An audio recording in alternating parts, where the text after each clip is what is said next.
Hello everyone, I am Srijana from Surendra Institute of Engineering and Management, and I am currently pursuing my BTech in Electronics and Communication Engineering.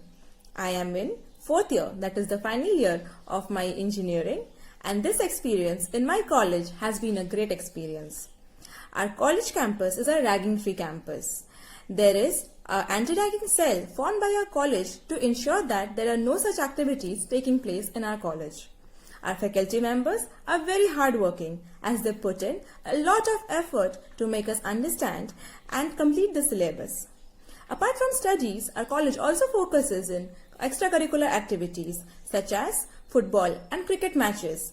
There are two main programs held by our college, namely Alfresco, the Freshers' Welcome, and Alacrity, the Annual Fest, which are also organized as well as participated by the students. This year, we had our college placements and about 40 companies recruited our students from all the departments. I have been placed and cognizant. Overall, as my 4 years journey is coming to an end, I would like to thank my college authorities for providing us with best education, proper exposure and training that will help us in our future lives. Thank you.